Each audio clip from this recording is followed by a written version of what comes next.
Eh bien, bienvenue à tous pour cette conférence, ce workshop SEMJ. Pour être très transparent avec vous, c'est un workshop qui me fait très plaisir de vous donner, puisque nous allons parler d'un sujet qui est très important pour moi. On va parler de stratégie SEO, content. En plus, on va mettre une petite couche d'intelligence artificielle autour de ça. L'idée justement de ce workshop SEMJ, il part d'un constat, c'est que chez nos clients SEMJ, ceux qui performent le plus, c'est ceux qui ont à la fois la bonne stratégie, notamment content, et justement les ressources pour exécuter cette stratégie.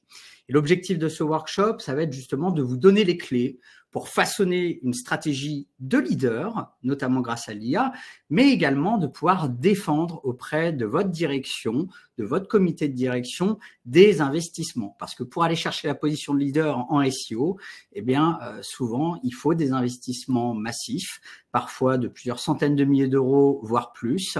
Et c'est ça l'enjeu. C'est pour aller chercher la position de leader, il faut une stratégie béton armé, pouvoir la démontrer et ensuite pouvoir débloquer les investissements et les ressources. Donc, c'est l'enjeu de ce workshop. Pour me présenter rapidement, donc je suis Nicolas Nguyen, cofondateur de SEMJ, expert SEO depuis 15 ans, avec deux autres sujets de prédilection, le content et l'IA. Et donc ça tombe bien puisque aujourd'hui nous allons parler justement de ces trois sujets qui me tiennent à cœur. Pour ceux qui ne connaîtraient pas SEMJ, on est une solution logicielle qui va vous permettre tout simplement d'aller chercher plus de trafic, plus de conversions grâce à votre stratégie de contenu SEO. Donc aujourd'hui, les marques leaders utilisent SEMJ au quotidien pour aller chercher plus de ROI grâce à leur stratégie de contenu SEO. Donc pour commencer justement ce workshop, déjà je souhaitais qu'on dézoome sur plusieurs statistiques.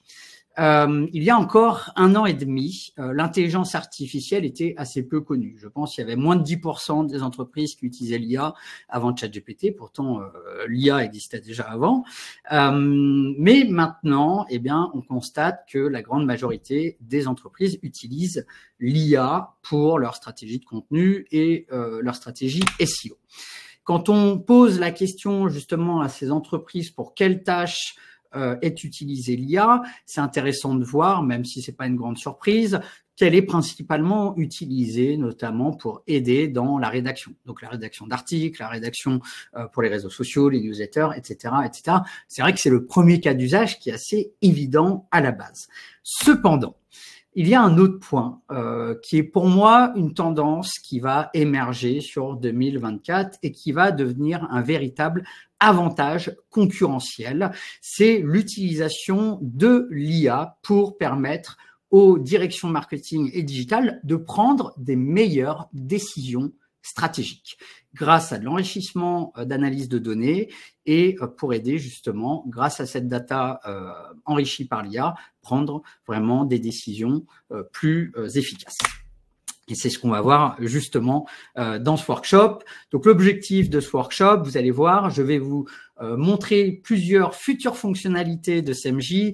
Je sais qu'il y a de nombreux clients qui assistent à cette conférence, donc des fonctionnalités futures et également en parallèle des méthodes pour définir une stratégie de leader grâce notamment à l'utilisation de l'IA. L'idée, c'est quoi? C'est vraiment, on a à cœur chez SEMJ d'aider nos clients à viser cette position de leader. C'est un point qui est très important pour nous. Et donc, le déroulé est en 3 parties. On va faire une mise en situation avec un cas d'usage. Ensuite, je vais vous faire une démonstration justement vue d'ensemble des fameuses fonctionnalités pendant 10 minutes. Et ensuite, on va faire un énorme focus sur les méthodes pour définir sa stratégie de leader. Donc, commençons par le cas d'usage. Je vais vous demander de mettre une casquette particulière. Vous allez imaginer, de manière fictive, bien entendu, que vous avez été recruté dans le secteur assurance. Et en fait, vous venez d'arriver à la direction marketing chez AXA. Je pense qu'on connaît tous AXA. Donc, je tiens à préciser, petite étoile, c'est un scénario fictif, tant pour vous que pour nous, bien entendu. Et AXA n'est pas client de SEMJ. Pourquoi je le précise? Parce qu'en fait, dans le secteur assurance, on a beaucoup de clients. Donc, j'ai fait exprès justement de prendre un cas où ce n'est pas un client. C'est plus simple. Donc, pour rappeler les enjeux business d'AXA, vous venez d'arriver chez AXA. Qu'est-ce que vous vendez chez AXA? Vous vendez des assurances pour véhicules, auto, moto, vélo, etc., des assurances habitation, santé, prévoyance, toute une partie banque, etc., etc. Donc, le but de la stratégie SEO et de la stratégie content, bien entendu, ça va être de décupler l'acquisition de leads et décupler le business SEO. Donc, vu que vous êtes arrivé à la direction marketing, eh bien, votre objectif en général, souvent, c'est de développer la lead gen, notamment digitale, tout en réduisant les coûts d'acquisition. Alors, petite étoile, en plus, pas de chance. On vous a dit que les coûts d'acquisition paid sur les prochaines années, ça n'allait pas être la folie. Et donc, il y a un enjeu de développer la stratégie SEO, on le sait tous, une stratégie SEO efficace, en général, les coûts d'acquisition sont ultra intéressants. Et donc, vous allez devoir présenter une stratégie pour faire en sorte que AXA soit leader en SEO d'ici 2026. Donc voilà. Petite contrainte, vous allez, alors dans une stratégie SEO, on le sait tous, il y a le pilier du technique, du netlinking et du content, et vous devez présenter la stratégie contenu d'ici 2 semaines devant le comité de direction. C'est ça votre mission. Vous avez 2 semaines. Là, vous pourrez dire, wow, ok, je viens d'arriver, j'ai 2 semaines pour faire ça, petite contrainte. Mais pas de souci, on va y arriver ensemble, justement, vous allez voir. Ce qui est important pour définir la stratégie de contenu SEO, ça va être notamment de faire un état des lieux par rapport aux différents univers, donc habitation, assurance véhicule, etc., etc., pour voir comment on se positionne par rapport aux concurrents, identifier des leviers de croissance pour aller chercher justement la position de leader. Et au final, vu qu'on est sur une stratégie de contenu, à la fin, on va se poser la question, il y a combien de nouveaux contenus à créer, combien de contenus existants du site web à réoptimiser. C'est un peu ça l'enjeu si je devais le faire de manière schématique. Et donc, justement, on va passer à la démo, justement, pour répondre à ces enjeux. Alors, je vais faire une rapide démo de 10 minutes. Après, on va se concentrer sur la partie méthode. Donc là, je vais vous montrer un futur module de SEMJ. Il n'est pas encore disponible. Il le sera sur le 2e trimestre de l'année 2024, donc au final sous peu. Et je peux vous dire que c'est un module qui est extrêmement attendu en interne. Je sais qu'il y a une grande partie des équipes qui sont en train de me regarder. Et donc, vous allez voir, c'est un module. Moi, ça fait 15 ans que je suis dans le SEO. Si j'avais eu ce module il y a 15 ans, ça aurait été du rêve. Donc, je vais basculer sur la démo du module Competitors de SEMJ, futur module d'analyse concurrentielle qui va permettre, à mon sens, 2 choses. Une analyse concurrentielle beaucoup plus approfondie et beaucoup plus rapide. Donc, faire mieux en moins de temps. C'est un peu ça le credo, entre guillemets. Donc, dans ce module, voilà, je suis à la direction marketing d'AXA, pour rappel. Et donc, mon enjeu, c'est notamment d'identifier mes leviers de croissance. Bon, déjà, je vais pouvoir visualiser par rapport à mon espace concurrentiel comment je me positionne et l'évolution sur les 3 ans de mon trafic organique mensuel. Ce que je peux voir, par exemple, c'est qu'aujourd'hui, je suis 5e dans le top 10. Par contre, il faut que je fasse attention. Là, j'ai les Furets qui a une croissance quand même assez hors norme. Coucou les Furets, si jamais vous êtes là dans l'audience. Chose très importante, toujours analyser le trafic hors marque, puisque parfois l'arbre peut cacher la forêt. Et donc le trafic hors marque, je vous rappelle, c'est tous les mots-clés génériques où il n'y a pas la marque, par exemple d'AXA dedans. Et là, ce qu'on va voir, on identifie un premier levier, puisque AXA, on est 10e et le Lynx fait beaucoup plus de trafic hors marque que nous. Ensuite, on va pouvoir voir l'évolution du nombre de pages sur 3 ans. Et après, on va pouvoir zoomer. Alors, évolution de trafic sur 12 mois, évolution du nombre de pages. Alors, je vais vite parce qu'il y a beaucoup de modules. On va se concentrer sur les leviers de croissance. Je vais pouvoir visualiser que justement, AXA, nous, on a 92% de notre trafic qui est du trafic marque. Donc, clairement, au final, mon trafic hors marque, il faut que je le développe. Et on peut voir que le Lynx, ils ont 94% de trafic hors marque, justement. D'ailleurs, je peux voir mon classement de trafic hors marque. Là, j'ai justement un fort levier de croissance. Et ça tombe bien, c'est ce que je cherche. Ensuite, je vais pouvoir, notamment grâce à la classification IA qui est faite par SEMJ, identifier le trafic par type de page. Donc là, j'apprends que 37% de mon trafic chez AXA vient de ma homepage. Alors que, par exemple, le Lynx, 60% de leur trafic viennent des articles. Ça, c'est très intéressant. D'ailleurs, si je le souhaite, je peux cliquer sur le graphique et donc là, je vais pouvoir forer la donnée, faire ce qu'on appelle un drill down en data pour aller analyser la data. Et donc là, je vais voir les pages de type article de le Lynx et je vais pouvoir rapidement identifier toutes les pages, par exemple, où je ne me positionne pas du tout. Donc là, clairement, j'ai des opportunités de gain de trafic.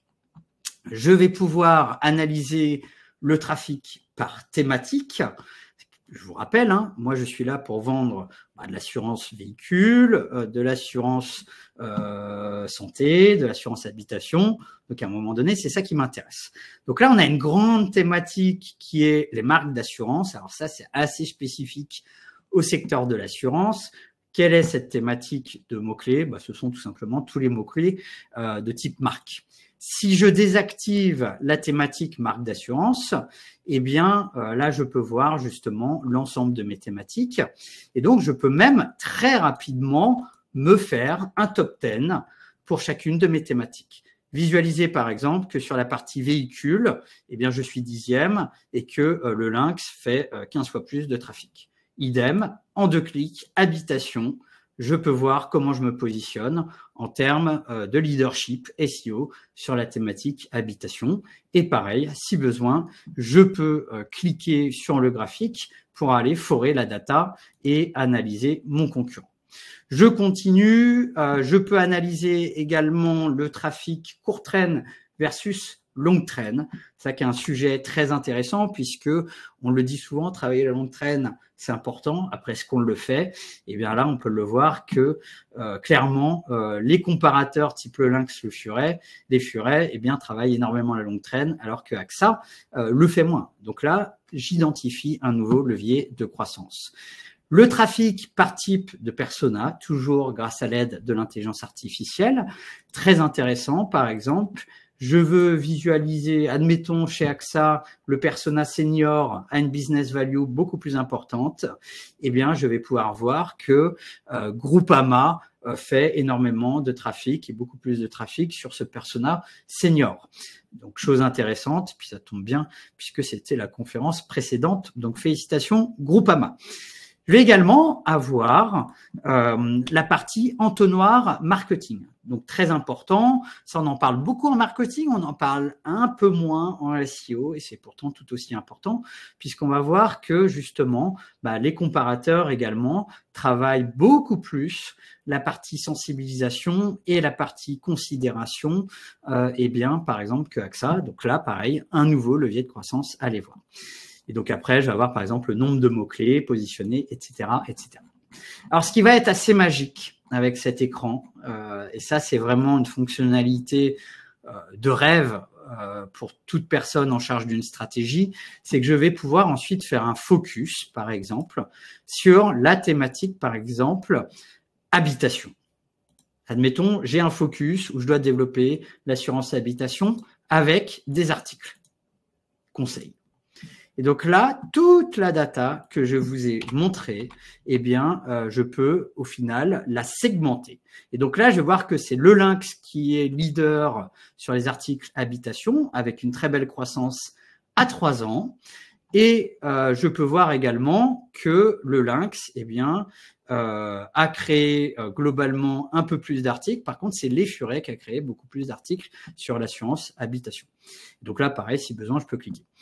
D'ailleurs, je peux faire un focus sur nous, ce qu'on appelle un duel entre AXA, par exemple, et le Lynx. Je vais pouvoir apprendre, par exemple, à travers les différents KPI, qu'une page, le Lynx, fait en moyenne 390 de trafic SEO mensuel, alors que AXA fait 153. Donc, le Lynx optimise mieux ses contenus pour le SEO. Je vais visualiser que le Lynx, au global, fait beaucoup plus de trafic à partir des articles que AXA. Je vais pouvoir voir le nombre de pages, d'ailleurs, par type de page, les thématiques, etc. Et ce qui va être extrêmement intéressant également, là, je vais dézoomer un tout petit peu, je vais pouvoir faire un focus. Par exemple, je veux faire le focus sur la thématique véhicule, assurance véhicule, et sur les types de pages qui est les articles. Et là, qu'est-ce que je visualise? Je visualise que le Lynx, sur l'univers de véhicules, grâce à leur stratégie de contenu de type article, connaît une croissance incroyable. Hein, alors que nous, AXA, on est plutôt, je dirais, plat. Et ce qui est tout aussi intéressant, c'est que je vais pouvoir visualiser la vélocité de production d'articles de le Lynx sur la partie article. Et donc, globalement, qu'est-ce que je constate? Je constate qu'en moyenne, le Lynx produit une dizaine d'articles par mois sur la thématique véhicule, alors que nous, AXA, on est à la peine, on en produit beaucoup moins. Et là, ça peut devenir un argument d'ailleurs pour mon comité de direction pour investir plus. Autre point que je vais vous montrer, après on va passer à la méthode, c'est l'explorateur de données qui a la particularité où vous retrouvez toutes les pages de vos concurrents avec les classifications grâce à l'intelligence artificielle. Et donc là, je vais vous montrer un cas d'usage que je trouve assez exceptionnel. Je vais vouloir suivre, par exemple, eh bien, tous mes concurrents. Donc je me retire moi, AXA. Et par exemple, sur la fameuse thématique véhicule, je vais vouloir visualiser les derniers articles publiés par tous mes concurrents. Donc là, je vais cliquer sur la colonne « Première apparition ». Première apparition, c'est quoi? C'est la première apparition sur Google de l'URL. Et donc là, vous voyez, j'ai tous les articles des concurrents par date d'apparition sur Google. Et donc là, du coup, je peux visualiser, par exemple, que sur le mot-clé voiture neuve, 15 000 € 2023, eh bien, Direct Assurance a créé un contenu et moi, je me positionne pas. Et donc, typiquement, on peut voir que la voiture les plus volées, assez intéressant, car en plus, on a une tendance de trafic, de volume de recherche qui est de plus en plus importante. Ben là, on a un nouvel article de Le Lynx qui est en effet publié en février. En plus, on est sur un classement, donc ça, en général, la presse, ils aiment bien reprendre. Et en plus, on peut voir à la fin qu'on a un joli call to action, puisque en cas de vol, autant se faire assurer par une assurance auto. Donc voilà, donc super fonctionnalité pour suivre la production de contenu et la stratégie de contenu des concurrents. Je rebascule désormais vers les slides. Alors déjà, je souhaitais profiter de ce SEO Square pour passer un message spécial pour toute mon équipe R&D chez SMJ et toutes les équipes qui ont aidé l'équipe R&D, puisque ce module, ça fait plusieurs années qu'on l'a imaginé et il y a eu énormément de challenges techniques et donc on a vraiment une équipe R&D incroyable qui nous a permis de créer ce module. Donc on a vraiment hâte de le lancer, hein, je le rappelle, l'objectif c'est de le lancer sur le deuxième trimestre de 2024 et pour nous c'est vraiment un module game changer pour vous aider à définir une meilleure stratégie content et SEO. Donc un gros merci et un gros bravo à notre équipe R&D qui arrive à faire des choses exceptionnelles à la fois en content et en SEO. Donc maintenant, une fois qu'on s'est dit ça, le sujet c'est comment on utilise ces différentes fonctionnalités, mais surtout au-delà de la fonctionnalité, qu'est-ce qui est important de faire comme analyse pour vous aider à définir une stratégie. Là, je vais vous proposer plusieurs analyses, vous verrez, qui peuvent être complémentaires les unes des autres. Une première analyse que j'ai envie de vous proposer, c'est l'analyse que je nomme top chrono. C'est-à-dire déjà, en l'espace de 3 minutes, comment je peux identifier mon potentiel SEO. Parce qu'on me dit d'un côté que voilà, j'ai un objectif de devenir leader, mais qu'est-ce que ça veut dire et comment en 3 minutes je peux le définir. Donc on avait vu d'ailleurs tout à l'heure, le leader c'était Massif avec 1,3 million de trafic. Là on va faire une analyse pour définir ça veut dire quoi être leader. Donc top chrono, alors déjà le premier sujet, c'est de toujours faire une analyse de trafic marque versus hors marque. Trafic marque, c'est les mots-clés de la marque. Trafic hors marque, c'est par exemple assurance auto. Pourquoi? Parce que eh bien, ces deux types de trafic, ce ne sont pas les mêmes leviers qu'on va travailler. Donc, on va faire ensuite un focus sur le trafic hors marque. Donc, je désactive le trafic marque, je me concentre sur le trafic hors marque. Et là, je vais pouvoir faire deux types d'analyses pour analyser mon potentiel maximum. Il y a l'analyse où je peux me comparer à mes concurrents directs. Donc, dans l'univers de secteur d'assurance, il y a deux types d'acteurs. Il y a les assureurs et il y a les comparateurs. Si je me compare aux assureurs, ici, j'ai Matmut qui est le leader du trafic hors marque. Et donc là, j'identifie que je peux faire tout simplement quasiment 6 fois plus de trafic hors marque par rapport si j'arrive à rejoindre la Matmut. Donc 269 000 de trafic. Mais j'ai aussi envie de me comparer quand même aux comparateurs qui sont très réputés. Certes, c'est pas un concurrent direct, mais c'est un concurrent SEO. C'est-à-dire qu'il se positionne sur mes requêtes SEO. Et donc, potentiellement, j'ai intérêt justement eh bien, à aller chercher ces positions. Le problème, c'est que dans le trafic hors marque de Lynx, peut-être tout n'est pas bon à prendre.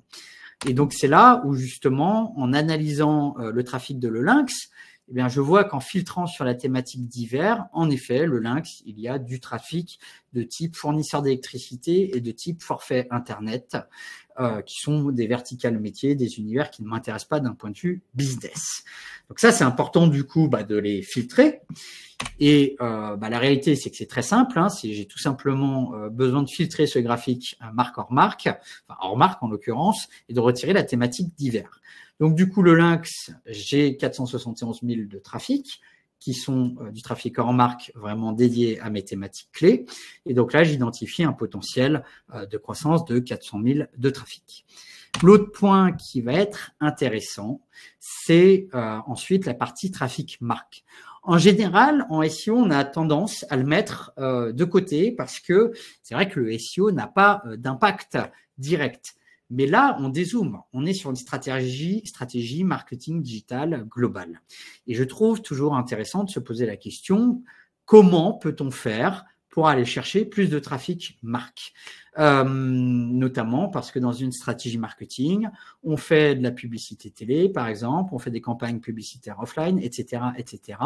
Et on peut, au final, incentiver notre audience à taper notre marque, par exemple, en proposant des outils, en proposant des espaces clients, etc., etc.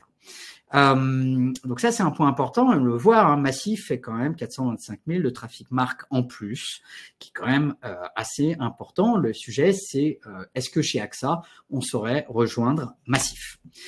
Toujours est-il, l'objectif de cette analyse, quel est-il?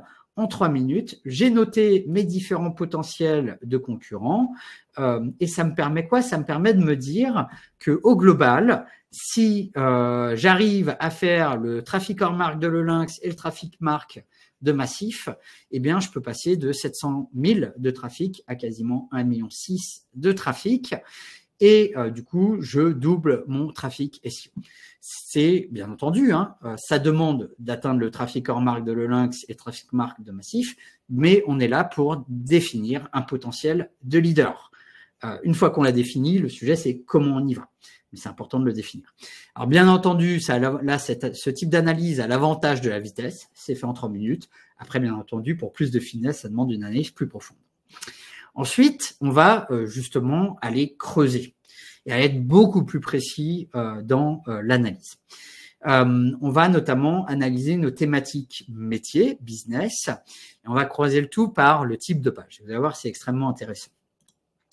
Donc là, globalement, on va se concentrer sur nos thématiques cœur de business qui nous permettent d'aller chercher tout simplement plus de leads. Donc tout ce qui est assurance véhicule, assurance santé, assurance habitation et tout ce qui est banque AXA. Sur la partie véhicule, on avait vu gros potentiel et bien de trafic, notamment en comparaison avec le Lynx. Si je clique justement sur le graphique le Lynx, sur ces 195 000 de trafic,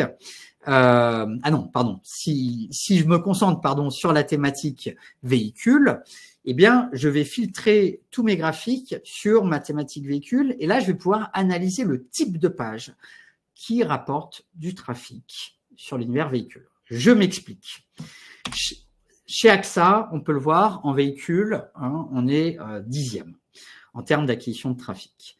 Ce qui est intéressant de voir, c'est qu'on a le levier de croissance sur l'univers véhicule qui sont les articles côté le Lynx.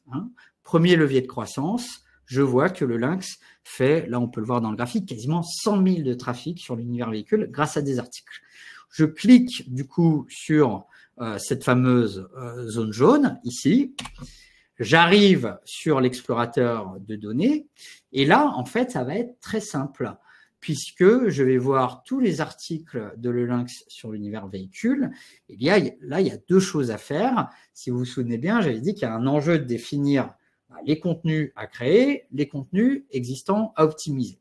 Et donc là, vu qu'on a la position d'AXA sur cet ensemble de requêtes de le Lynx, eh bien là, on peut voir que sur prix contrôle technique, où le Lynx, avec cet article, fait 26 000 de trafic estimé, eh bien, ils sont premiers, mais moi, je suis au-delà de 100. Donc, quand je suis au-delà de 100, en termes de position Google, c'est assez simple. En général, c'est que j'ai pas fait d'article. Et donc là, je peux prendre tous ces articles où je suis positionné au-delà de 100 et planifier la création de nouveaux articles. Tout comme toutes les requêtes où je suis positionné dans les 3 premières pages Google, eh bien, alors j'ai plutôt analysé, voir est-ce que c'est des articles qui traitent bien du mot-clé principal, mais en général, je vais pouvoir les mettre dans les contenus à mettre à jour. Donc, globalement, assez rapidement, je peux construire ma roadmap de contenu à créer de type article et de contenu de type article à optimiser. Et surtout, ce qui m'intéresse, c'est d'avoir le nombre. Parce que derrière le nombre, on va pouvoir définir la stratégie d'investissement, les ressources nécessaires. Pourquoi c'est important d'ailleurs de faire ce type d'analyse? Peut-être parce que chez AXA, la team qui gère la création des articles n'est peut-être pas la même équipe qui gère la création des landing pages. Ça, c'est important de prendre en compte aussi que voilà, chez un grand compte, on peut avoir des équipes différentes avec des processus différents et cette notion de type de page est extrêmement importante. Tout comme d'ailleurs chez un e-commerçant, une fiche produit e-commerce, une catégorie e-commerce et un article, ce n'est pas la même chose. Bref, si on revient au côté AXA, là, on va justement identifier le deuxième levier. Ici, c'est les landing pages. Tout aussi intéressant. Donc, je vais, pareil, cliquer sur la zone bleue landing page. Et là, qu'est-ce que je vais voir dans les landing pages? Je vais voir une chose que je trouve assez intéressante. C'est que le Lynx capte beaucoup plus de trafic sur des landing pages qui sont des landing pages de type assurance, nom de modèle, voiture. Pourquoi c'est intéressant? C'est parce que là, on est dans une stratégie un peu de longue traîne et un peu de type, je dirais, c'est les petites rivières qui font les grands fleuves. C'est-à-dire que des noms de modèles de voitures, il y en a beaucoup. Et donc, potentiellement, on peut créer plusieurs centaines de pages et donc vraiment créer une masse de trafic assez intéressante. Donc, on peut voir d'ailleurs que globalement, AXA se positionne là sur 2 de ses requêtes, mais qu'au global, alors là, vous n'avez pas tout le listing, AXA a créé assez peu de pages de ce type-là. Donc là, c'est un levier très stratégique et scalable. Et donc, ce qui va m'intéresser, c'est notamment les mots-clés de type assurance, nom de modèle. Et donc là, j'ai un levier qui est de dire, tiens, on pourrait créer beaucoup de pages de ce type-là. D'ailleurs, au-delà de la quantité de création de contenu, je tiens à le rappeler, je vous avais montré que le Lynx en moyenne faisait plus de 2 fois de trafic sur ces pages, C'est parce que le lynx, on peut imaginer, ils ont des processus d'optimisation SEO des contenus beaucoup plus poussés qu'AXA. Alors, c'est pas une histoire d'autorité de netlinking, hein, je m'inquiète pas pour AXA en termes de domain rating, loin de là. Là, on est vraiment sur de la pure optimisation de contenu. On le voit visuellement. À droite, j'ai la fameuse page Assurance Clio. On a 2 paragraphes qui se battent en duel. Bon, voilà. À gauche, vous voyez pas toute la page, mais c'est une page qui fait plus de 1500 mots, avec des graphiques, des tableaux, un sommaire, etc. D'ailleurs, on est un peu à la bordure de la landing page / de l'article, hein, c'est un peu l'approche le lynx. Mais voilà, on a une page beaucoup plus optimisée. Donc, au-delà de la quantité, bien entendu, il y a la qualité d'optimisation SEO qui compte. Dernier point que je voulais vous montrer, qui est tout aussi intéressant, c'est que quand on va regarder Matmut, qui est le deuxième en position de leadership sur la partie véhicule, on peut voir que Matmut, il y a ce carré rose qui représente 1/3 de leur trafic. Et je trouve ça extrêmement intéressant parce qu'en fait, ce sont des pages de type forum. Donc là, ce qui se passe, c'est je vais cliquer sur le carré rose. En haut à gauche, ici, je vais visualiser que la Matmut, eh bien, capte 41 000 de trafic sur la partie véhicule grâce à leur page de type forum à travers 5000 pages. Et donc, ce sont des pages, comme on peut le voir, qui traitent pour le coup de l'ultra de longue traîne en termes de mots-clés, hein, c'est tous les problèmes de voiture, etc. C'est des petits volumes, c'est des petits trafics, mais là pareil, ce sont eh bien les petites rivières qui font les grands fleuves. Et donc bon là on se positionne pas du tout. Et là c'est un sujet voilà où d'un point de vue direction marketing on va créer le débat, c'est-à-dire voilà est-ce qu'on met en place une stratégie d'UGC, de User Generated Content, donc de forum ou autre, la question se pose. En tout cas, voilà, on peut imaginer que chez Matmut, c'est quand même 1/3 de leur trafic sur cette thématique, donc c'est un énorme levier.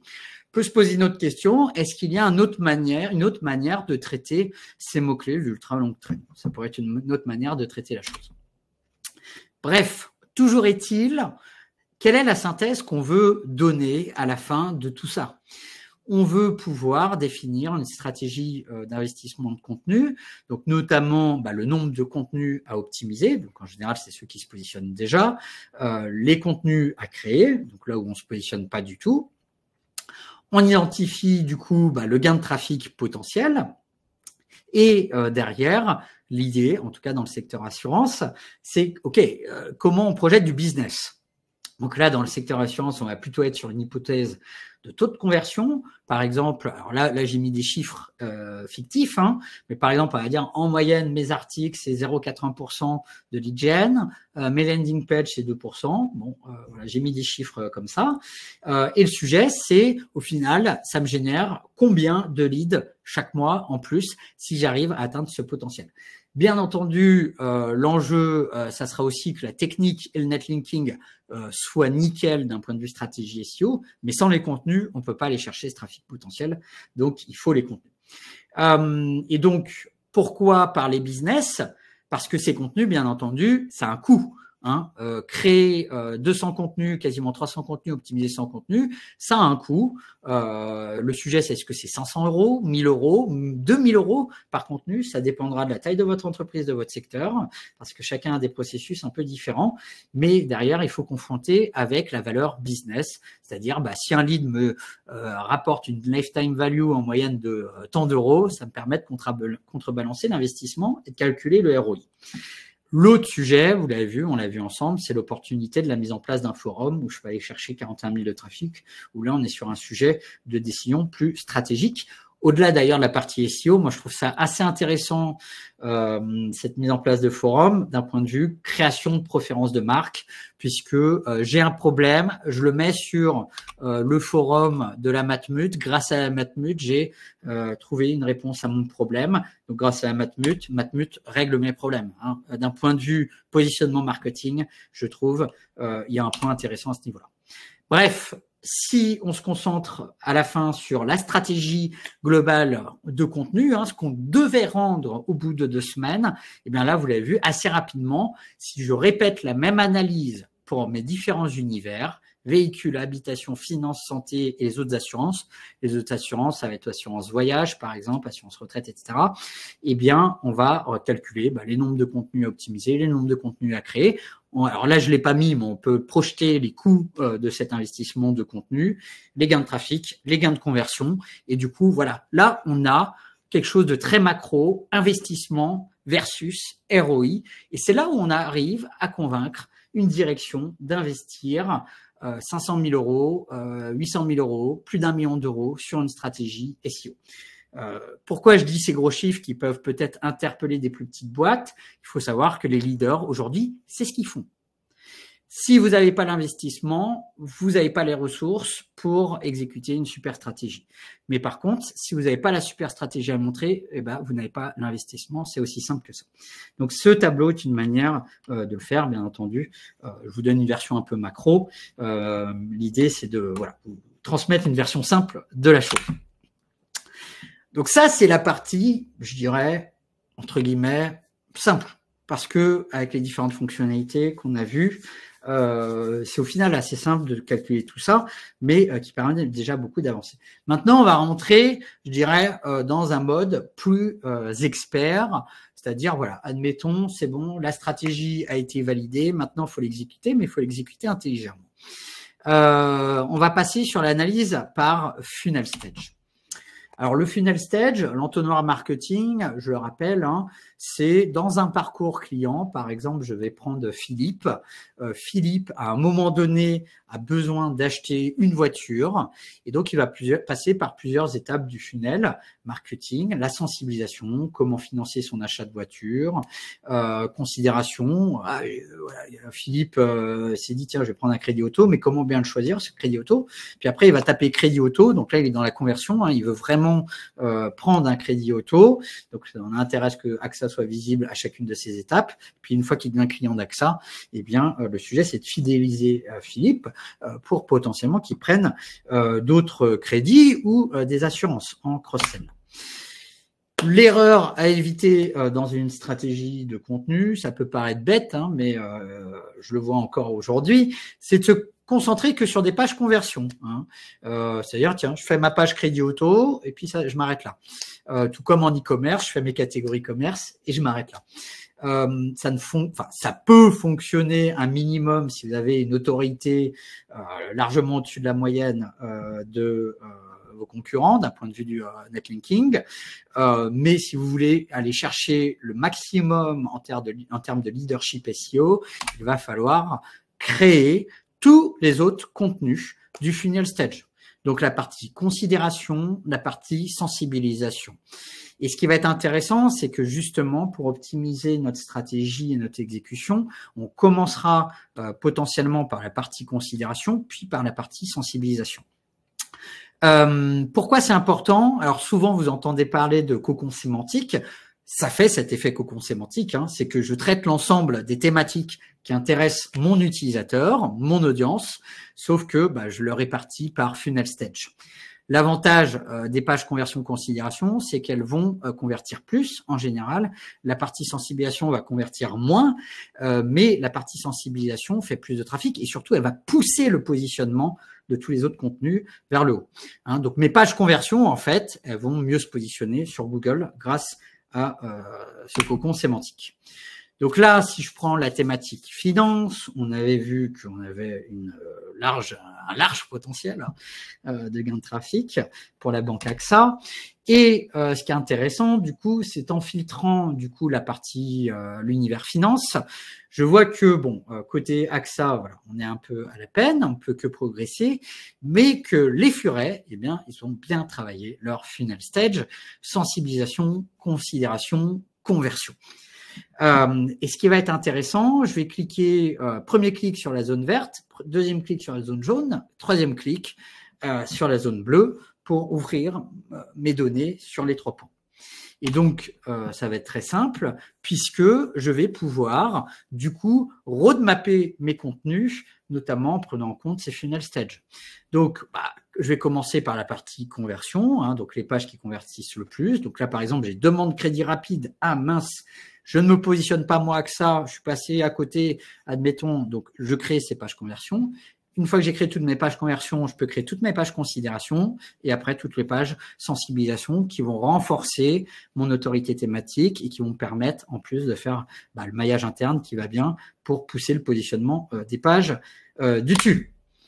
Et donc, qu'est-ce que ça donne concrètement en termes d'avantages? C'est que sur ma partie univers finance, eh bien, je vais pouvoir segmenter ma stratégie de contenu sur mes funnel stage de marketing, l'entonnoir marketing, et dire mes contenus conversion, j'en ai 85 à créer / optimiser. C'est eux que je vais créer en priorité. Je vais les créer de janvier à février. Ensuite, la partie considération, où j'en ai plus, 140, je vais les faire de février à avril. Et après, pour renforcer du coup mes pages conversion considération, je vais créer tous mes contenus sensibilisation avec le maillage interne qui va bien vers les pages du dessus. D'avril à décembre, j'en ai quand même 400 à créer. Et par contre, une fois que j'aurai créé tout ça, c'est là où j'atteins ma position de leadership SEO. Je tiens à rappeler d'ailleurs, dans l'entonnoir marketing, un internaute passe 90% de son temps à s'informer, 10% de son temps à acheter. Donc Philippe, il passe 90% de son temps sur les étapes 3 et 2. Donc c'est important qu'on y soit. L'autre avantage, c'est que je vais avoir une estimation, une hypothèse de taux de conversion plus précise parce que forcément, sur des pages de type conversion, en général, je vais convertir beaucoup plus que sur des pages sensibilisation. Donc voilà, et puis après, on peut projeter même le gain potentiel de lead. Bon. Ensuite, merci Marion Léchuret. Léchuret t'embrasse, canon ce nouveau module. Merci l'équipe Léchuret.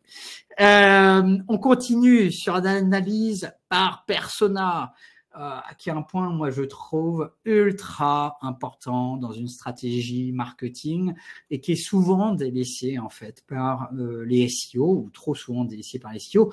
Pourquoi? Parce qu'en SEO, on a trop de données et donc, du coup, c'est trop difficile, en fait, d'appliquer une stratégie persona en SEO. Eh bien, aujourd'hui, c'est aussi simple que ça, grâce à ces nouvelles fonctionnalités d'IA. Pourquoi c'est important? Alors, ça ne sera pas important pour tous les secteurs, mais ça se challenge. Là, on va prendre le cas où dans les différents personas, alors c'est un cas fictif pour le coup, mais où pour plein de raisons différentes, le persona senior est un persona qui a une business value beaucoup plus importante pour AXA. Parce que, je sais pas, ils prennent plus de produits différents, ils font beaucoup de cross-sell, etc. Et donc, le persona a une business value plus importante qu'un automobiliste, par exemple.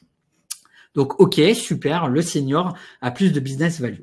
Et donc, du coup, ça veut dire quoi? C'est-à-dire qu'un clic SEO a 3 fois plus de valeur qu'un clic sur le persona senior que sur un autre persona.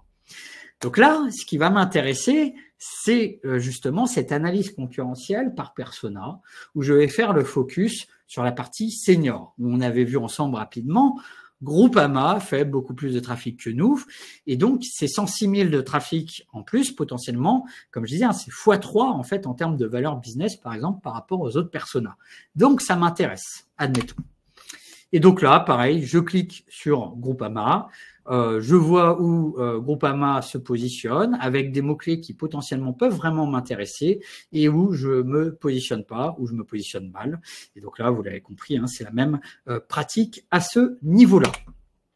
Et dernière astuce que je voulais vous partager, je l'ai dit succinctement, mais pour moi, elle est tellement importante, cette astuce, c'est le monitoring des concurrents, puisque, comme je vous montrais, là, par exemple, je vous montrais qu'on peut aller faire un duel entre AXA et le Lynx, et derrière, filtrer sur l'univers véhicule avec le type de page article.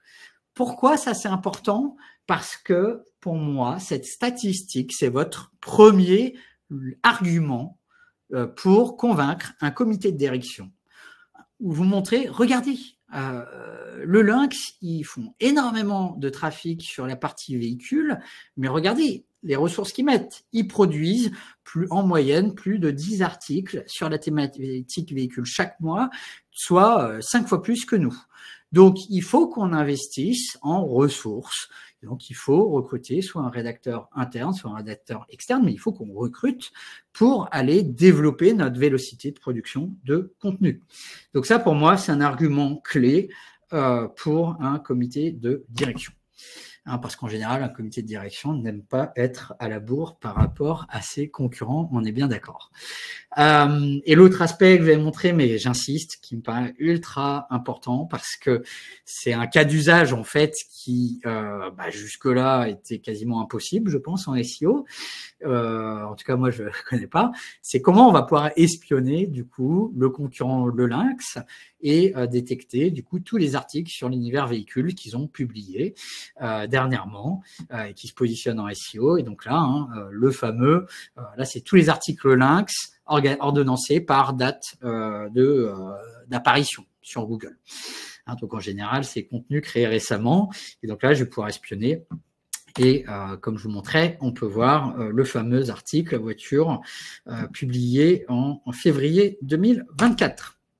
Et donc, comme je disais, mais toujours aussi, j'insiste, elle est importante cette partie, j'ai besoin d'inspiration et donc je vais, pour ma stratégie de contenu, je peux également espionner l'ensemble des articles de l'ensemble de mes concurrents sur les articles de type véhicule pour vraiment m'inspirer, comprendre mieux, ah tiens, ils sont en train de travailler quelle thématique. Voilà. En conclusion, qu'est-ce qu'on peut se dire? On peut se dire quelque chose, je pense qu'on peut tous être d'accord, en tout cas pour ceux qui l'ont fait à l'époque manuellement, classifier à l'époque des pages, donc là on parle de 40 000 pages analysées sur plus 24 mois en arrière, donc autant vous dire qu'on parle de plusieurs centaines de milliers de points de data, classifiés manuellement, très complexe. Donc c'est là où l'IA nous apporte un réel avantage concurrentiel, parce que grâce à l'IA, eh bien, on va pouvoir classifier les URL des concurrents sur les thématiques, cœur business, les types de pages, les personas et l'entonnoir marketing. Et donc, on va avoir un avantage concurrentiel tout simplement incroyable pour avoir une stratégie SEO et content beaucoup plus approfondie et beaucoup plus rapide, vous l'avez vu, en termes de définition. Parce que nous, chez SMJ, on a une équipe d'experts SEO qui crée ce type de stratégie SEO et je peux vous dire, à faire manuellement, eh bien, ça prend plusieurs semaines et donc la contrainte des 2 semaines, eh bien, ça aurait été très compliqué. Et donc, vous l'aurez compris, ce qui est très important, pour aller chercher une position de leadership, eh bien, à un moment donné, il faut pouvoir définir pour chaque segment business quels sont les efforts de contenu nécessaires, donc le nombre de contenus à créer, le nombre de contenus existants à optimiser, et du coup calculer l'investissement de tout ça, mais mettre en face eh bien, le ROI, donc le trafic, les conversions, éventuellement le chiffre d'affaires, et donc le ROI, parce que toute bonne stratégie passe par une bonne stratégie, bien entendu, mais surtout un investissement de plusieurs centaines de milliers d'euros et une superbe exécution derrière. Voilà. Et donc, je voulais terminer cette conférence par cette citation qui date maintenant, puisqu'elle date du 6e siècle avant Jésus-Christ, mais qui s'applique très bien en SEO. D'ailleurs, Léo Potvin l'a citée dans sa première conf du SEO Square tout à l'heure. Eh bien, je la recite parce qu'elle vaut vraiment, justement, en termes de stratégie SEO. Connais ton ennemi. Connais-toi toi-même et eussiez-vous 100 guerres à soutenir, eh bien 100 fois vous serez victorieux. Eh bien, dans une stratégie content SEO, c'est ça qui est important, c'est comprendre ses forces, comprendre ses faiblesses par rapport aux concurrents, identifier ses leviers de croissance. Et c'est là où on aura la meilleure stratégie pour aller chercher la position de leader. Voilà, merci à tous pour votre attention. J'espère que eh bien, vous aurez découvert une nouvelle approche, 2 nouvelles approches pour aller définir votre stratégie. Il y avait beaucoup de slides, vraiment, je crois quasiment 60. Donc, si vous avez besoin des slides pour vous reposer dessus, n'hésitez pas à me les demander sur LinkedIn ou par email. Je vous les enverrai avec plaisir, puisque normalement, là, vous avez quand même pas mal d'approches innovantes pour vous démarquer. Et je rappelle, hein, l'enjeu, c'est de vous permettre d'avoir une stratégie béton armé pour aller chercher le leadership. Et je vous propose, il nous reste quelques minutes, et donc je vais répondre à vos différentes questions. Hop. Merci pour les messages et les feedbacks que vous m'envoyez, ça fait plaisir a priori. Cette conférence et ce workshop vous a vraiment plu. Si on regarde les différentes questions ordonnancées par vote, on a une première question. À quelle solution vous vous connectez pour récupérer l'historique SEO, SEMrush, Ahrefs, Hothe? La réponse D. Voilà. La réponse est à peu près dans la question. Je n'en dirai pas plus, mais globalement, on se base à la fois sur des datas propres de SEMrush et justement, en effet, le croisement de données d'outils que vous êtes habitués à utiliser, type Ahrefs, SEMrush, Data4SEO, etc., etc. Donc voilà. Donc c'est de la donnée que vous êtes habitués à utiliser pour qu'elle soit au plus proche de ce que vous ayez dans les autres outils.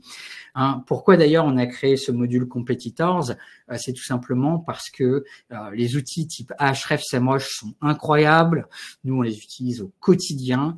Par contre, quand on veut être vraiment dans un focus d'une stratégie de contenu, eh bien, ça devient trop limité. C'est pour ça qu'on a investi tout ce temps et cet effort R&D pour aller beaucoup plus loin et donc avoir vraiment la solution, je dirais, premium pour bâtir une stratégie de contenu SEO, puisque ça nous prenait tout simplement trop de temps avec les anciens outils.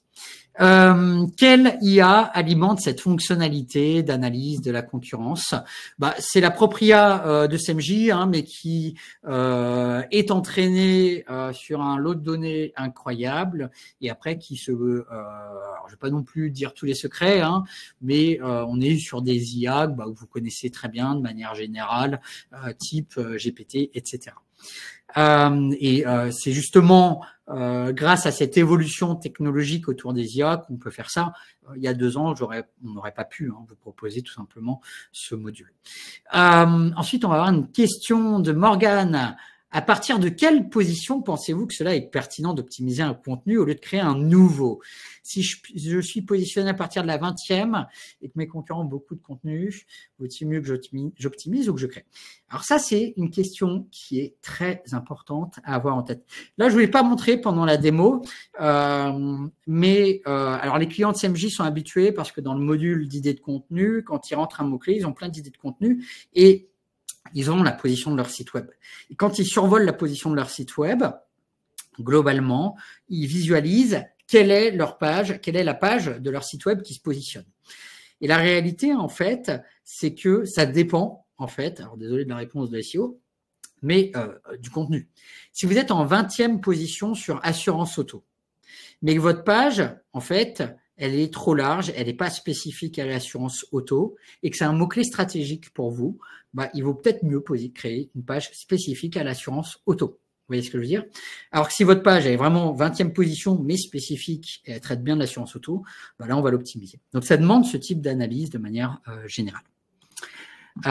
Et donc, c'est là où, justement, c'est important de savoir quelle est la page qui se positionne. Après, de manière générale, quand vous êtes en 20e position, en général, c'est que le raccourci à prendre, c'est que vous pouvez optimiser. Par contre, au-delà de la 30e position, là, ça devient sujet à débat. Et là, peut-être, ça sera plus de la création, statistiquement.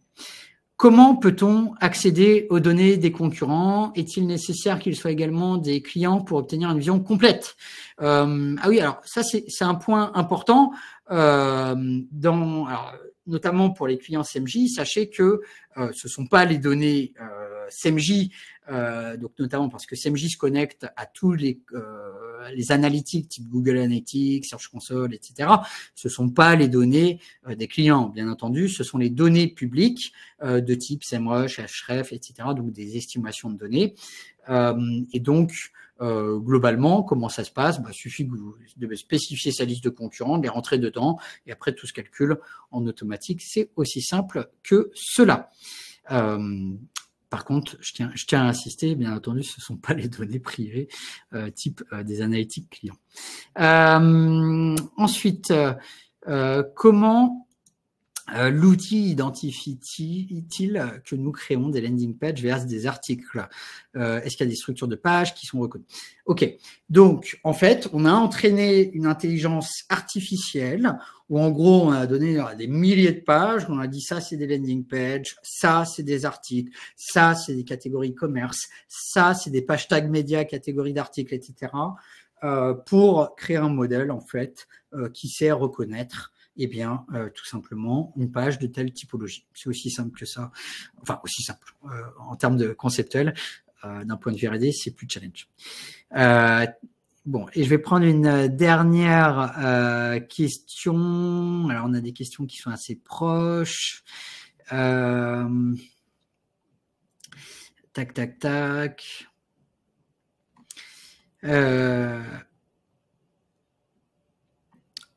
Donc, je vais prendre une dernière question de Karel. Si j'ai bien compris, c'est l'intelligence artificielle qui détermine les thématiques communes à suivre par rapport à nos concurrents. Alors ça, c'est un point qui est extrêmement important. En fait, dans l'analyse SEO, à un moment donné, ce qui va vous intéresser, c'est les thématiques cœur de votre business. C'est-à-dire, si vos concurrents, je sais pas, la moitié de leur trafic, c'est de l'électricité, mais vous, au final, vous ne vendez pas d'électricité, ça ne vous intéresse pas, la thématique électricité. Alors certes, ça vous intéresse de la visualiser à un moment donné, mais alors si dans tous les graphes, vous avez de l'électricité partout, ça va vous apporter moins de valeur, ça va créer du bruit. Donc ça, c'est un point important, en fait, c'est en termes de visualisation des thématiques, c'est les thématiques prioritaires, c'est ce que vous vendez. C'est ça l'enjeu d'un point de vue configuration du module. Après, voilà, vous pouvez aller forer la donnée sur des thématiques qui sont plus éloignées de votre business. Mais ça, en termes d'état d'esprit, j'ai envie de dire, et de valeur ajoutée à travers le module Competitors, c'est ça l'enjeu. Voilà. Donc voilà pour les différentes réponses aux questions. Je vous rappelle, si vous avez besoin des slides, vous pouvez me les demander sur LinkedIn ou par email, nn@cmj.com. Un grand merci pour votre attention. Et puis, je vous souhaite une bonne suite de Content Square, puisque nous aurons, je vous repartage mon écran, nous aurons, je prends le temps de vous partager mon écran. À 13h30, après une pause déjeuner, vous allez vous ressourcer. Eh bien, nous aurons une super conférence de Marie de Content Square sur les best practices à mettre en place pour améliorer l'UX de votre site web en 2024. Et autant vous dire, voilà, conférence de Content Square de Marie. Vous apprendrez de super belles choses pour optimiser l'UX de votre site. Merci encore à tous et très bonne suite de Content Square à vous et bonne pause déjeuner. À très bientôt.